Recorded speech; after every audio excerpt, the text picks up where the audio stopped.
name is Joey, Lost Knowledge. This presentation is what Dungeons and Dragons taught me about InfoSec. So I start out every slide with pictures that just kind of try to describe me.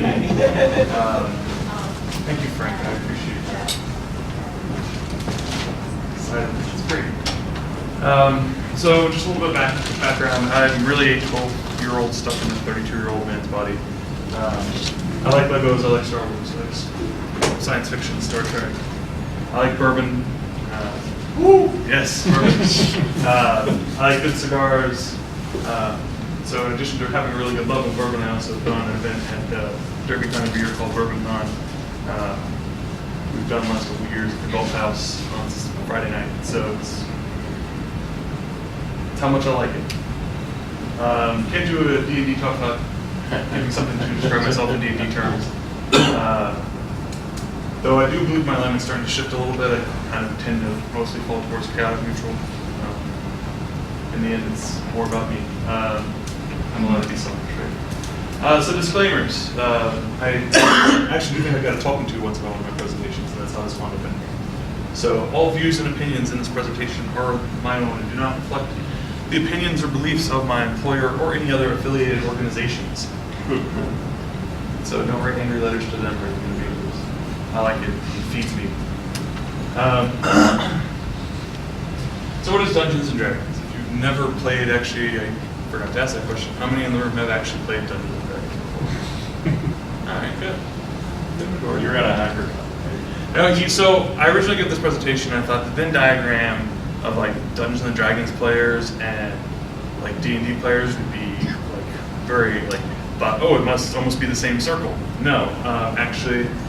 I think the first time I did the presentation, 2 people in the room actually answered that as an affirmative on a room of like 20, 30 some odd people. So I was a little surprised. But, you know, it's a standard role-playing game. You know, before we had computers, you know, role-playing games weren't World of Warcraft. They were, you know, dices, character sheets, lots of rule books. And all these things came together in little adventures. As with most of my presentations, I enjoy searching the internet for things. Safe search being an optional function of that. So I always like this slide. It's kind of what people actually think of Dungeons and Dragons, the people who play it. You know, it's. I think it's very true. I think it speaks a little bit to the mentality of some of the people, but also to the way that people are perceived. You know, people were. I think this even kind of harkens to a point that Space Rover was talking about earlier today in his talk. When he was talking about this perception. You know, he had the quotes from the FBI director and from the head of the Air Force Cyber Command, basically talking about, you know, they very much hinted at these stereotypes of hackers and of IT professionals in general, I think. And so, you know, you see a lot of that here in the way people have perceptions. So, the first lesson that I kind of take out of Dungeons and Dragons is that it takes a team. You know, and by that, in Dungeons and Dragons, you have your characters. And the important thing to take away from this is, if you've never, whether it's Dungeons and Dragons or modern RPGs like World of Warcraft, you know, PC-based systems, they all have similar constructs, and that's because most of them, in the end, they're somewhat based on Dungeons and Dragons. So all those games have different races. Races have different skills and abilities, and different traits. They all have different classes, which have different skill sets, right? You know, you have combat and physical characters like barbarians and fighters who get in there and beat the crap out of everything. And you have magic users who stand in the back and cast spells and heal people. And so you have these different classes that kind of come together to make a cohesive team, because, you know, one person alone can't necessarily do everything. So whether it's, you know, Dungeons and Dragons and you're going into a dungeon, you know, you've got your dungeon master there leading the story, or, you know, you're playing modern role-playing games and you've got dungeons and raids and all these other things. You know, you can't go in there by yourself. You need to have a team of people. The skills come together to make you stronger than you actually are. Again, searching the internet way too much. I actually did find a picture where somebody had kind of explained the classes within Dungeons and Dragons using the Avengers. So what are classes in InfoSec? So I kind of tried to break this up, kind of give a high-level view of a couple of what I will call classes, but it's not strictly speaking all of them, right? You're going to have developers, guys who are great at code, who build the programs that you're using, who maybe build the exploits that you're using if you're doing pen testing, writing the scripts that you use for automation, whatever else they might be doing. You've got your Metasploit masters, you've got your pen test teams, you have your guys who go in, who do your testing, and whose skill sets are very driven behind those tools and those functions. You have hardware guys, right? You have guys who know the ins and outs of electronics, who know how to configure and maintain the computer systems. The most abstract one I have up here is the network gurus. Guys who know Wireshark, who know Nmap, guys who can look at a PCAP and can figure out exactly what's going on without any tool except Wireshark and a couple filters. They're like, this is exactly what's happening. There's dozens of tools out there that automate lots of that, right? You can ingest all these PCAPs and it'll show you pretty pictures and data flows, but in the end, those things, nothing's perfect. You still have those guys who can just do that. And then you have OS guys, right? Whether that's desktop server-based OS folks or mobile guys.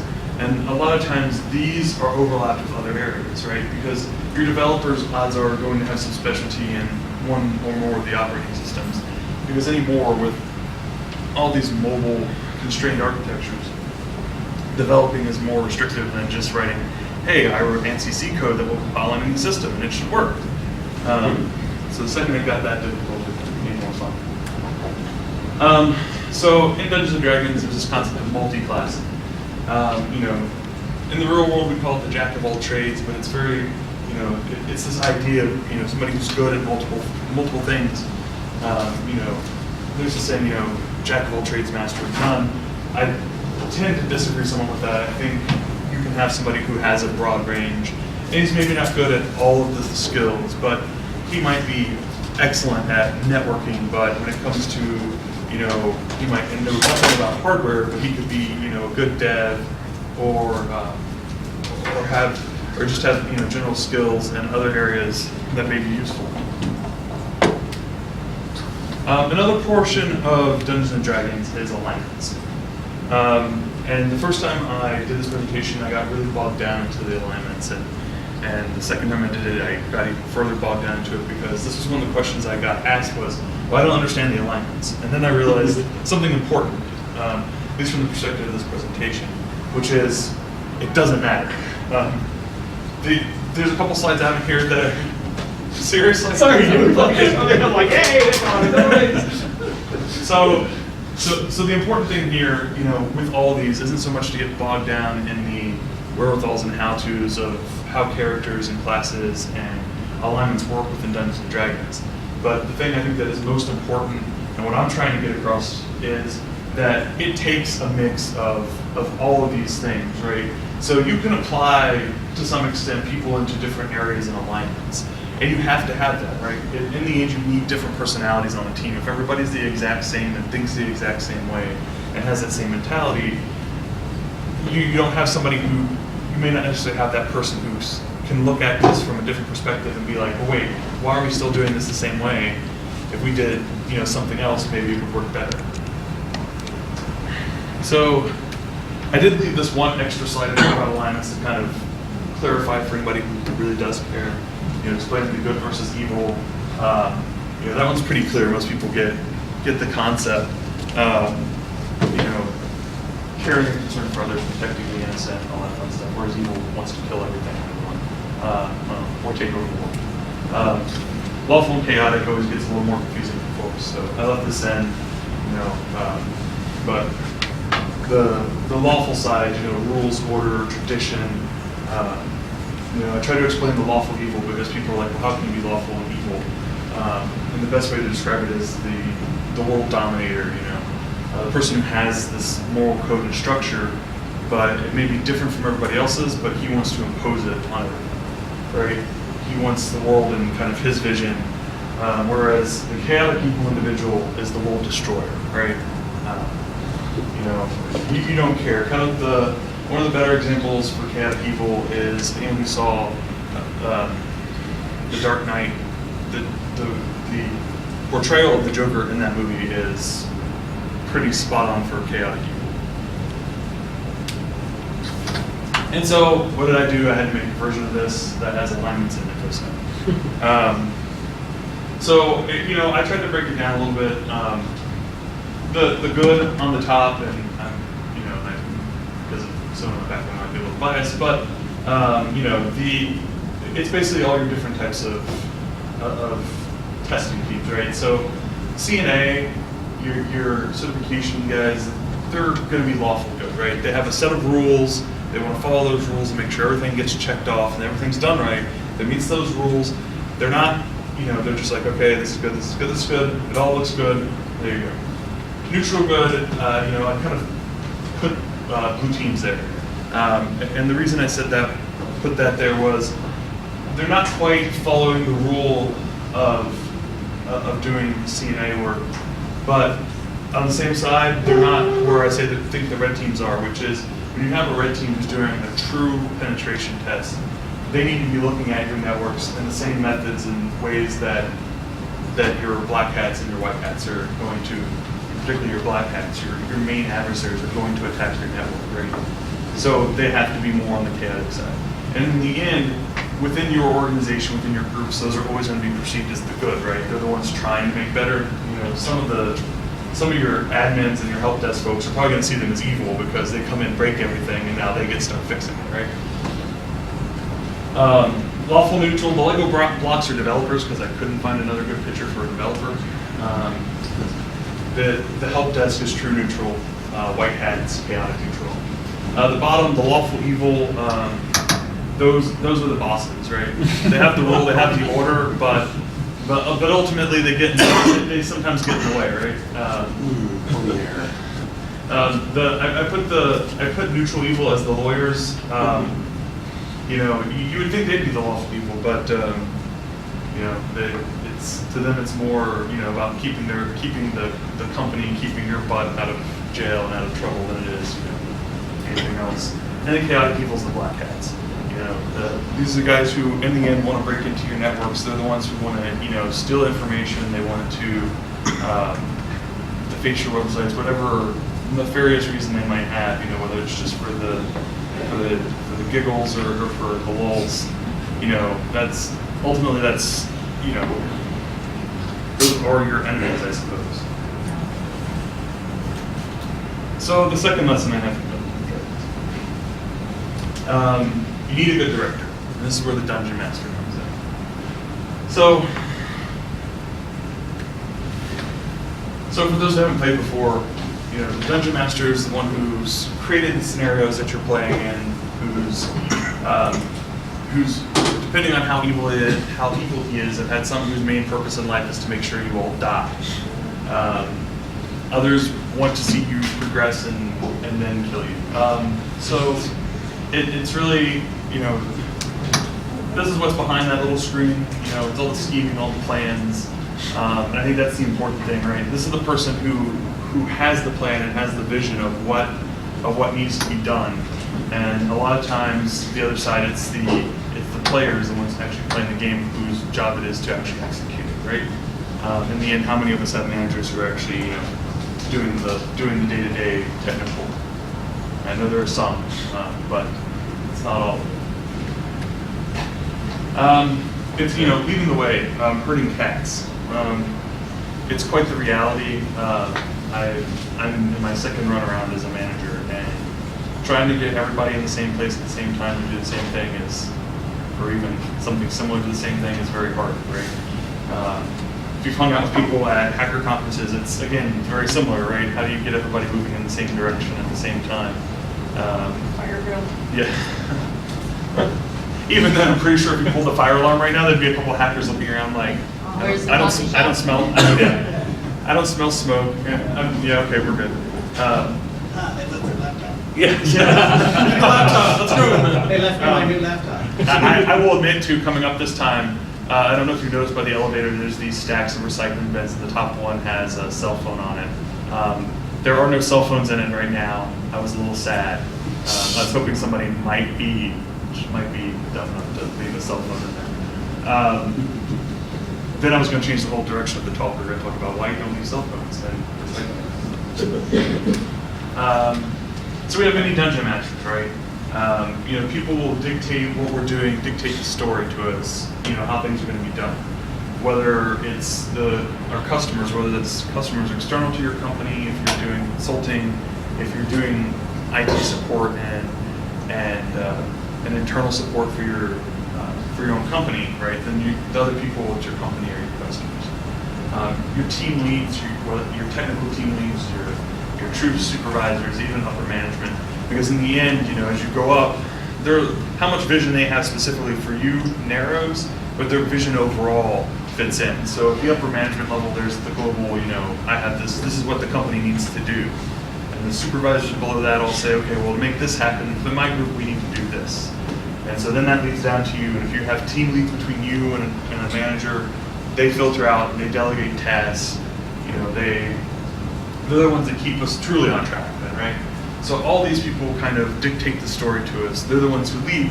And if you didn't have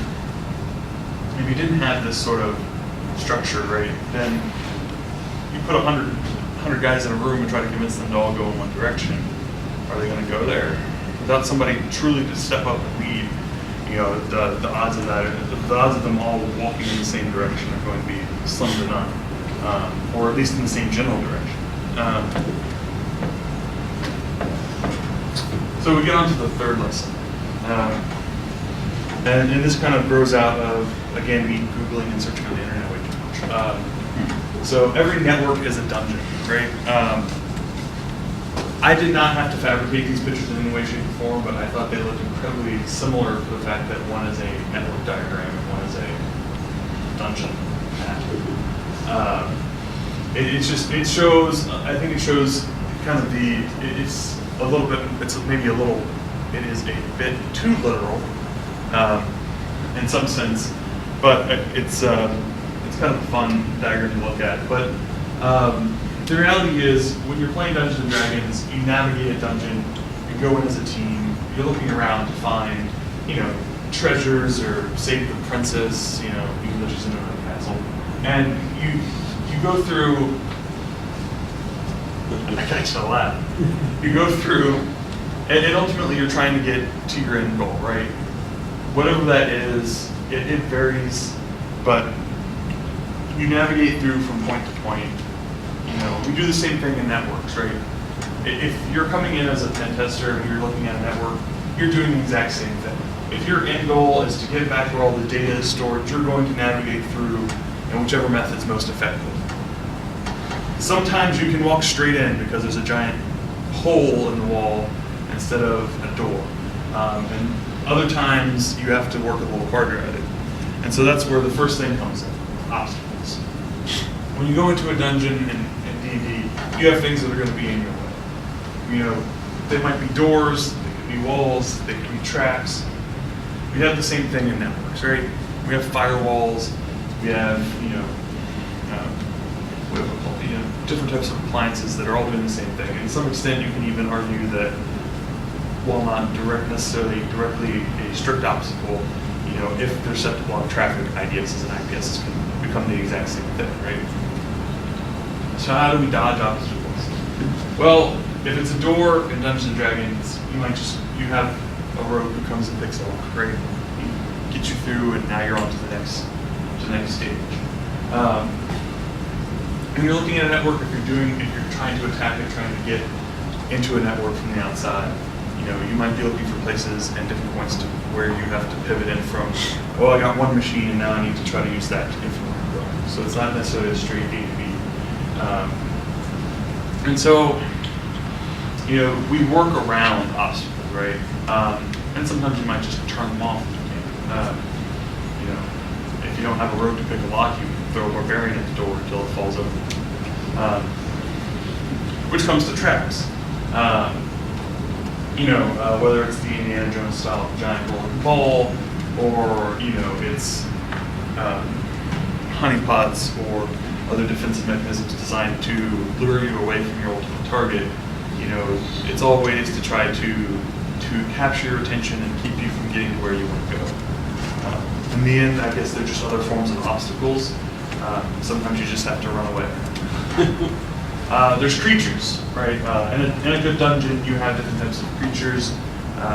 If you've never played D&D, there's probably hundreds, if not thousands, within the various books and rule guides. And then your dungeon master can also be evil, wicked, and come up with his own shit. Excuse me. Whether it's little innocent-looking kobolds or skeletons or the ferocious dragon, you have different things. You have different creatures again, who are always occupying it in your way. So I tried to create some creatures of InfoSec, and this is where you have your IDS, your IPSs, your antivirus, your SIEMs, anything doing log collection, any of those sorts of things that are monitoring and watching the network. That they may not necessarily, unlike the creatures in a dungeon, which could actually literally kill you. More times than not, these are going to just alert you to the fact that somebody's there, and somebody else is going to come in and kill you afterwards.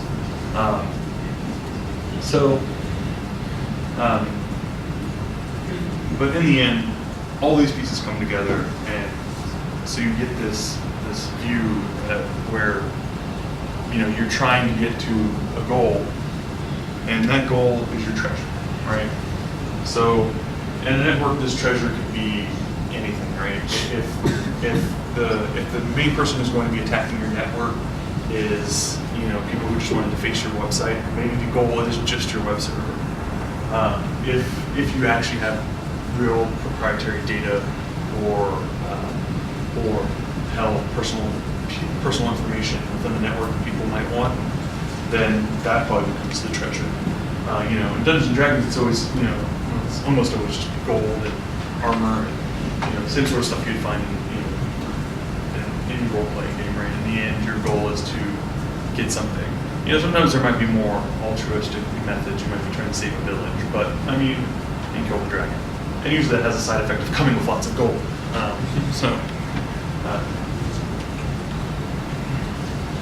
So the fourth lesson, using your imagination or playing the game, right? Here's this map again.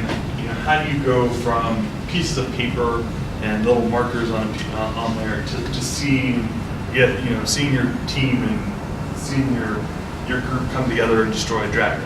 Well, we have to use our imagination, right? If you don't have the imagination, then Dungeons and Dragons isn't going to be much fun. So what's the reality of computers? And I hate the very cliche image, but it's there. When we interact with computer systems and electronics in general, we have some sort of human usable interface, right? But the reality is that human usable interface is just a cover for what's actually going on underneath. And this goes all the way down to both working on computer systems to looking at network and traffic data. My background college was in networking, and I think I'm probably one of the few people who actually likes looking at network traffic at the data link layer, going all the way down and looking at increment frames and curse you double E. But the reality is even that's not everything, right? The reality is the physical layer, depending on which media you're using, that signal is sent in one of various methods, right? Over Ethernet, the voltages along the wire are modulated to represent bits. Over wireless, the signals are changed amplitudes and frequencies in order to accommodate the same concept, right? So we have to, in some ways, abstract this because it's not something we can work with. So this also leads to solving problems. Just two pictures again. I love Googling. So the keyboard not found, press F1 to resume, or using 6 different adapters so that you can put your micro SD card into a computer system and read it out. But ultimately, when you're doing Dungeons and Dragons, you know, whether you're running into a trap or you run into a wall, or something gets in your way that keeps you from going where you're going, when we have in InfoSec, we have problems we have to solve, right? Things don't always work the way they're supposed to. It's one of those oddball little things that drives most of us nuts, I'm sure. Which kind of feeds us nicely into lesson 5, which is the elements of chance. Nothing ever goes the way you expect it to. I think anybody who's ever worked with a computer is well aware that even some of us who are really experts every once in a while fix something by magic, right? We don't know why it wasn't working 5 minutes ago, but I just did X and now it works again. So in Dungeons and Dragons, as I kind of showed at the beginning, one of the elements was all the dice sitting on the table. So everything in the game is based on this system of chance. You have a character sheet that has certain stats and points in it, but in the end, in order for you to do anything, you have to pick up one of these dice and roll. And if it's a bad night, you're cursing the whole time. So again, more great pictures. In Dungeons and Dragons, the dice have the ultimate control. When you're doing character creation, you roll the dice to get your stat points. When you go into combat, when you perform any actions, you roll the dice to see if you hit what you're going to hit. When you go to hit something, you roll your damage, and there's nothing more frustrating than having the big bulky barbarian swing and miss and roll a 1 and then chop the head off of his friend.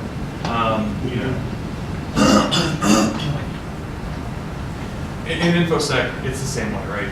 We have devices that break, we have equipment that won't work. There'll be code that doesn't compile, an exploit that won't run, a blue screen that will blue screen. Whatever it is, we run into these problems, right? So it's always not clear cut. Sure, 90% of the time you might go in and run the same 5 commands on every computer and it's going to work perfectly. But, the next week you go back and you do it and it could be, you did it one day, patch Tuesday came around, you come back the next week and, something's not working again. It's always fun to try to figure out what worked. And then there's just Murphy's Law. Anything that can possibly go wrong will. There's plenty of lists on the internet of Murphy's Laws of combat and Dungeons and Dragons and everything else, and there's probably 10 times as many for Murphy's Laws of computing. Apparently some very angry sysadmins exist out there who have nothing to do in their free time except write lists. Let's hope they don't have lists of names. So the summer. Space for really get through my best if you did. So there's 5 lessons, right? It takes a team, having a group of people who can work together and who have different skills, who can come together and together be better than they would be as individuals. The funny thing about it takes a team is I probably took a lot longer in life to learn that one than I should have. I'll be the first to admit that up until probably about 5 years ago? Yeah, thank you. Thank you for keeping me honest. Got married, probably. Yeah, that would be about right. Till about 5 years ago, more times than not, my mentality was I can do it faster by myself with less people to get in my way. And I probably messed up some crap along the way. But you need a director, you need somebody to keep you straight and going in the right direction. Every network is a dungeon. You have to use your imagination. As I learn every day, nothing ever goes the way you expect it to. That's just the harsh reality of things.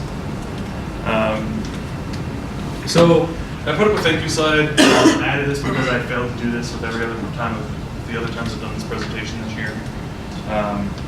So this is going to be the big retirement of this presentation. It kind of makes me hurt that I gave it 4 times.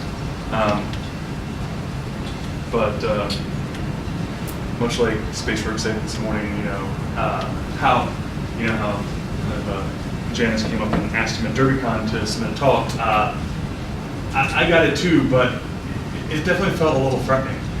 I'm not saying she threatened me harm, but it definitely was kind of like, yeah, you should really submit because, not everybody goes to every conference. And she's like, I'm sitting down and she's standing up, which is the only way she can be looking down at me. And it was a little intimidating. That's all I'm going to say. But I would like to thank BSides Delaware for having me here. Second year in a row to present, and I'd like to think I actually taught somebody something this year. Last year, I think I just tried to anger people and get them out of the room. Think DerbyCon, Sky.con, Outer Zone. They all allowed me the opportunity to get up here and try to impart some knowledge. Don't know if it was much, but if somebody takes something away, that's better than nothing. A couple more things, and you won't like it, but I'd like to thank Smuggy for all the feedback. Yes, I knew he would do that. For all the feedback, and I'm sure I'll get it again. I'd also like to thank him and Fozzie Hacks for heckling me from the couch at Sky.con.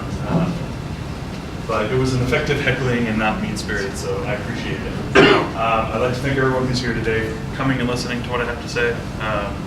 And anyone else who may be watching who attended my talk earlier in the year and who I failed to thank. Does anyone have any questions? I managed to get through in 30 minutes. I'm sorry.